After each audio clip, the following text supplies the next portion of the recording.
السلام عليكم. اليوم أطيب وأسهل وصفة تحضروها ب5 دقايق بدنا نحضرها. نبدأ بالوصفة. بسم الله الرحمن الرحيم. عنا ظرف بسكوت سادة، طبعا هون حسب الرغبة. أنا ضفت ظرف ونص من البسكوت السادة ونعمتها بإيدي بهالشكل. نضيف عليها معلقة سكر البودرة، منضيف عليها معلقة بودرة الكاكاو الخام.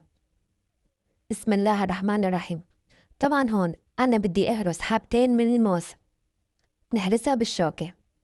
بسم الله وما شاء الله.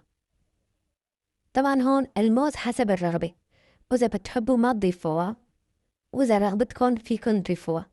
طبعا بنكهة الموز كمان طيبة ولذيذة. بسم الله الرحمن الرحيم. من بعد ما هرسنا الموز منضيف الموز على البسكوت. بسم الله وما شاء الله. أسهل طريقة. هلا هون نجنل بإيدنا لصير عنا عجينة. بسم الله الرحمن الرحيم. طبعا هون نحنا كل ما يصير معنا عجينة منضيف كاسة حليب. طبعا الحليب هون حصرا لازم نضيفه بالتدريج. طبعا هون استعملنا حليب بارد. بسم الله ما شاء الله. منضيف الحليب بالتدريج لنحصل على عجينة. بسم الله ما شاء الله. اللهم صل على سيدنا محمد. طبعا هون أنا وعم برجون عم ضيف الحليب حتى جت لكوب حليب. بسم الله ما شاء الله.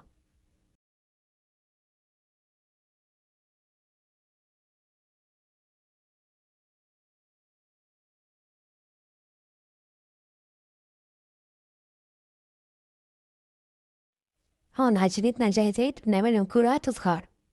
بسم الله ما شاء الله. أطيب حلا كرات بتحضروها ب5 دقايق. اللهم صل على النبي. هون منزينهم بفستق وجوز الهند. اللهم صل على النبي. بهالطريقة بسم الله ما شاء الله فينا نحضرها ب5 دقايق لتحلية رمضان. بسم الله ما شاء الله. هي وصفتنا ونكهتها طلعت كتير طيبة. بتمنى تجربوا الوصفة. الله يسعدكم جميعا يا رب. لا تنسونا من اللايك والاشتراك.